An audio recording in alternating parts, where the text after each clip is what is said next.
I hate books. The Island of Dr. Moreau. More like Dr. Borrow. Romeo and Juliet. Drama queens of mice and men. Hello? I'm neither. I only want to read books of the excitement of bad drivers, bootleggers, extramarital affairs, protagonist named Nick. Nick Jonas if possible. Oh, and the occasional tennis match. Maybe the title rhymes with The Great Gatsby? Okay, you caught me. I'm describing F. Scott Fitzgerald's masterpiece, The Great Gatsby. And honestly, at first, I hated this book too. But then I got the most iconic character, Daisy Buchanan, a wealthy socialite who uses her privilege and money to avoid any accountability for her actions. What a queen, right? Okay. I'll admit that if I knew Daisy in real life, I might want to hit her with my car. But the truth is, the Daisy mindset isn't fiction. It's real and we can see it all around us, even today. Far too often we turn to a mindset of victimhood to avoid accountability for our own mistakes. As Slate magazine contends on January 2nd, 2024, victimhood has come to assume a central role in social, political, and cultural discourse in the US, especially when we're trying to escape accountability. Yet when we make ourselves victims, we take away our own power. So today, let's get our power back. First, let's take a trip back to the Jazz Age to find the roots of our victim vexation. Then we'll chart its chilling effects, before finally speaking easy about some steps we can take toward a solid solution. Our descent into self-victimization can be traced back to faulty beliefs. When we're not complaining, why me? We're wondering, why not me? In other words, we think we deserve more. In September 2023, The Atlantic blamed increased selfishness. In a healthy society, a web of community forms people into kind and responsible citizens who show up for one another. But we live in a terrible society for moral formation. Imagine two warring cliques at school. Each group believes they deserve more than the other, more popularity. Without a real community, the cliques will hyperactively fixate on what privileges they don't get. This is called TIV, or the tendency for interpersonal victimization, which goes far beyond the school hallways. The debate over who deserves what propels conflicts between Israel and Palestine, Russia and Ukraine, Armenia and Azerbaijan. When we can't pull ourselves out of the victimhood mindset, we sever the connections between individuals, communities, and nations. Additionally, we're convinced the system is rigged against us. We can see this pattern playing out in politics.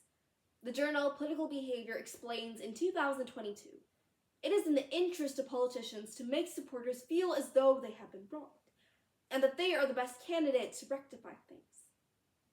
And it works.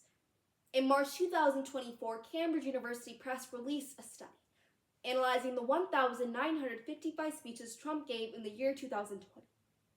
There were 1,639 mentions of victimhood, nearly one for every speech. This is the bipartisan problem. The struggle between Democrats and Republicans is no longer about who's the strongest, or which party can create a better quality of life for Americans. Instead, it's about who can spin the most vivid tale of persecution. Our leaders have reduced themselves to victims of the system. At the end of Gatsby, everyone's a victim. Kind of thanks to Daisy, who apologizes profusely and begs for forgiveness. Just kidding. She refuses to take any responsibility for the chaos she's caused. Similarly, when it comes to getting our way, we can be pretty ruthless. On a totally unrelated note, if any of you find yourselves too sick to compete in finals, I definitely didn't have anything to do with that. But all jokes aside, We saw this publicly unfold in the college admissions scandal, where wealthy parents whose children deserve to go to fancy schools pay coaches to falsely admit them as athletes, at the cost of someone else getting in, someone who actually deserved it. Because when we intentionally victimize ourselves to attain what we believe we deserve, we turn other people into collateral damage. We victimize them.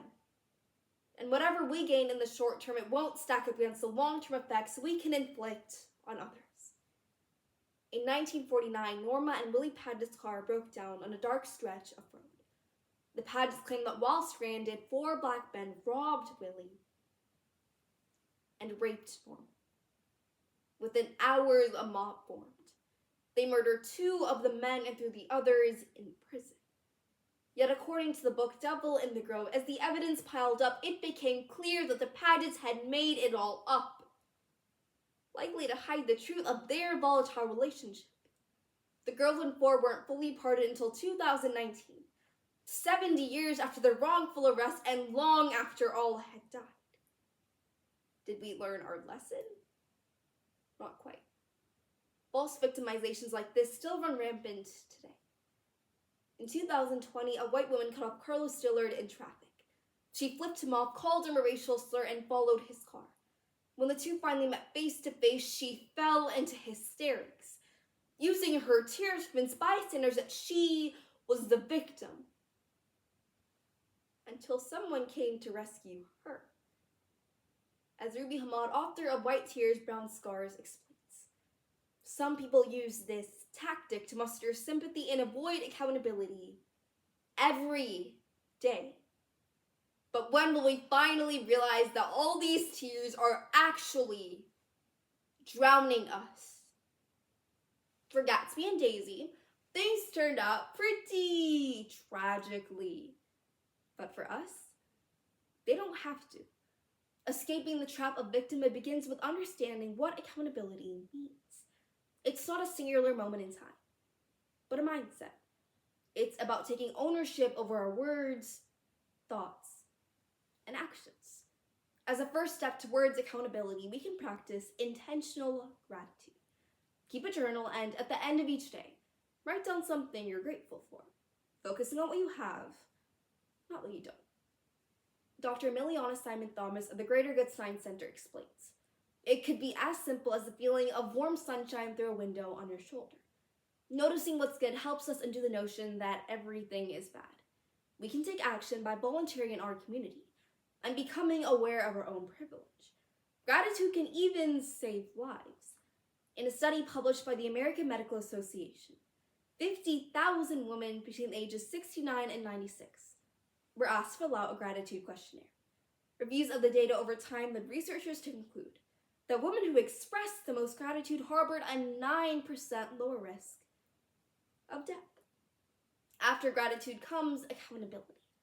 We start by acknowledging our role in every situation. To put this into action, we can use the acronym RARE. First, reflect. Look back on the situation and honestly examine your role without becoming defensive. Next, accept. Acknowledge how you contributed, positively or negatively, to how the situation turned out. The second R represents repair. Instead of deflecting the responsibility, do your best to mend any strained relationships. And finally, eradicate.